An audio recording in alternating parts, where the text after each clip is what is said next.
초에 태어나면 잘해야 되는데 엄마도 산후우울증 그런데 이거는 누구 탓을 할 수 없어요. 왜냐하면 첫 1년 동안의 아기하고의 관계에서 엄마의 반응은 무의식적이에요.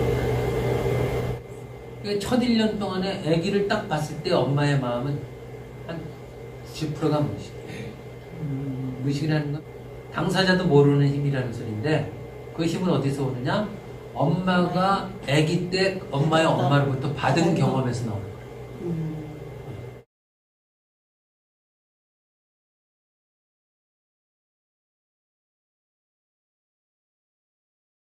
애를 어떻게 해야 될지 이게 아주 나사로운 그게 일부러가 아니라 여기서 안 일어나는 거예요. 얼어붙게 돼서 당황스러운 거예요. 울기만 해도 당황스러워서 어떻게 할 바를 몰라가지고 엄마의 엄마한테 맡기던가 또는 뭐 다른 사람한테 맡기거나 그것도 힘들면 입양시키던가 그게 무의식에서 나오는 거예요. 누구 탓을 할 수가 없어요. 그 엄마의 엄마도 못 받아서. 제가 연년생 애를 힘들게 키우면서 극복을 막 했잖아요. 근데 어떻게 태어난 애를 저렇게 학대하고 죽이고 전 이해가 안 됐거든요. 그래서 뭐 산후우울증이란 말로 그러니까 미화도 아니고 변명 숨으려고 하지 마라. 그래도 그런 명칭을 붙여놓으면 그만 안정이 돼요. 명칭을 안 붙이면 이거 더 고통스러운 상태가 오거든요. 정말 그 사람들 굉장히 욕했죠. 나하고 너무 다르니까 욕을 하는데 사실은 당사자의 입장에서 보면 사실 이제 이해가 그 아파트 옆에 근데 그 엄마가 쌍둥이를 낳았어요. 근데 그거를 이렇게 무슨 장애인지 그거를 감당을 못하는 거예요. 그 쌍둥이를 키우는 거를. 그래갖고 100일 조금 넘은 애를 벽 같은 데 집어넣어. 막 여기가 막 이게 솜이 여기 멍이 들고 그러고 막 그랬는데 그때는 막 손가락질 했죠. 우리도 모르고 저거 이상한 거 아니야 막 그러고 근데 이 엄마가 애들한테 그러면서 그 남편한테 사랑을 못 받아갖고 남편은 완전히 이 부인을 무시해갖고 이 여자가 막 저녁 때는 남편을 기다리면서 그 남편한테 사랑을 갈구하는데는 싫은 거예요. 막 자기가 못해서 늦게 일어나고 애들이 전달해도 막 그래갖고 나중에는 결국은 친정엄마가 데리고 갔어요. 뭐 저럴 수가 있나 막 그런. 그 원인을 알려드릴게요. 각기 다른 고유 사연들을 갖고 있는 분들이 되게 많아요.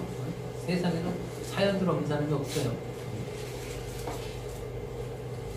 그런데 일단 내 개인적으로 나도 그 형제가 5인데 5 중에 내가 과연 제일 잘 받은 사람인가 그렇지 않아요. 잘 받은 사람은 나 정신분석 안 했어. 이게 우리가 각 가정마다 어떻게 삶이 이렇게 과정 속에서 덜 환영받든 그냥 충분히 환영받기 힘든 상황에서 태어난 아이가 있게 되는 거예요. 그게. 그래서 뭐 소위 여러 가지 상황이지. 하여튼 여러 가지 어떤 그 부모 가정의 상황인데 초기에 태어날 때 부모가 다 이런 어떤 애가 태어났으면 그대로 태어나는 뭐 아들을 바랬는데 딸을 태어났을 때 딸을 바랬는데 아들을 태어났을 때 있다고. 근데 뭔가 부모의 욕망과 어긋나는 아이가 태어났습니다. 성별도 그렇게 여러 가지. 그랬을 때 그때 환영받지 못해요. 그게 대단히 중요한 점이에요. 그러니까 첫 일주일에 그 환영 태어날 순간부터 환영 받았느냐 못 받느냐. 그래 그 거의 예외가 없이 그런 분들이 자존감이 낮아져요. 그 자존감이 낮아진다라고 하는 것에도 또 그 스펙트럼이 다양해요.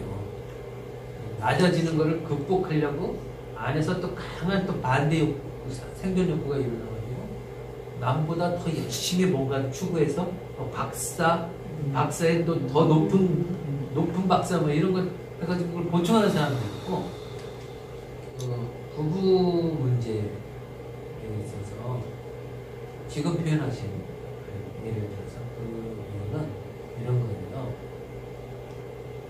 자존감이 낮은 사람이 이거를 카바를 하고 타인한테 부정적 시선, 존중받지 못하는 그런 시선을 받지 않으려고 노력을 해서 나름대로 자기를 무시할 못할 존재를 만들잖아요. 근데 부부관계 있잖아요.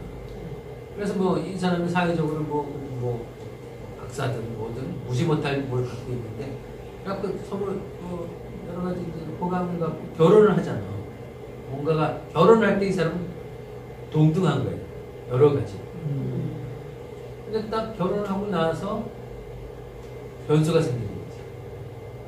어떤 변수가 생기냐면은 가장 중요한 거는 자존감이 낮은 사람은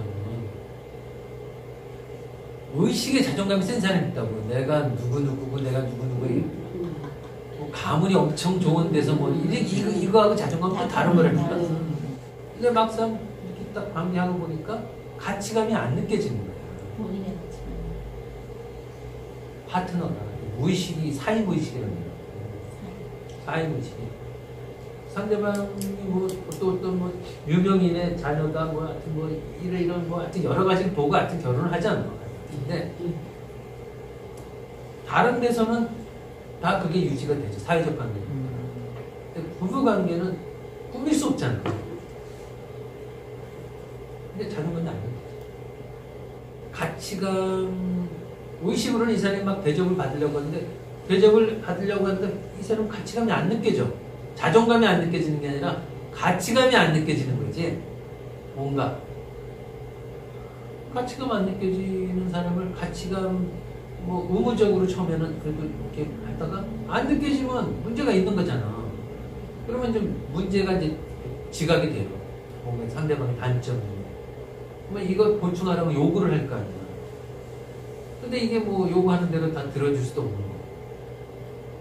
근데 제일 중요한 게 여기서 가장 무의식의 자존감이 낮은 부분이 해소되지 못한 상태가 되면은 결혼해서 커플 관계에서 그게 발생이 돼요. 네. 아무리 유혹을 한다 그래도 사람이 가치감이 느껴져야지. 그냥 가치감이 느껴지면 그냥 그 사람 유혹 안 해도 그냥 같이 있으려고 들거든. 그렇죠. 무슨 말한 상당히 표현하는 거 다 같이 있게 들리고 그러는데 가치감이 안 느껴지니까 아무리 어디서 되게 귀한 얘기 듣고 와도 별로 들어오지가 않아요. 애는 태어났을 뿐인데 어디다 투사시키나 이거 희망을. 부모의 욕망이 어땠느냐. 그게 한 개인의 정신성에 미치는 영향이 어마어마해요. 근데 그 부모의 욕망에 대해서는 거의 운명처럼 영향을 미쳐요. 운명처럼. 무의식에. 무의식에. 근데 왜 투사를 하느냐? 이 얘기를 그렇게 간단하게 할 수가 없어요. 지금 그 표현을 하시는 그 선생님도 투사를 안 한다? 안 그래요. 사람은 무의식의 투사가 되게 돼요. 내가 바라는 대상이 있으면 되게 가치롭게 느껴지는 거고, 투사는 보통의 건강한 사람도 다 일어나요. 정도 차이인지. 여기서 말하는 부모의 욕망은 부모 자신도 모르는 부모의 의식적 욕망이 돼요. 그럼 사람은 자기를 잘 모른다니까. 여러분 욕망 다 알고 계세요? 의식이 알고 있는 거하고 무의식은 다르다니까. 세상이 태어났을 때 그 욕망에 대해서 뭔가 같은 엇갈림이 있더라도 그러니까 누구를 욕하거나 뭐 이렇게 할 수가 없는 거예요. 그건 그 부모의 욕망도 부모 스스로에 의해서 선택된 것이 아니기 때문에 외부의 거대한 힘에 의해서 상당 부분 결정이 된 거야. 그 시대에 여러 가지 사회 속에서 만난 그 사람한테 영향 미친 중요한 사람들 있잖아. 그 사람한테 영향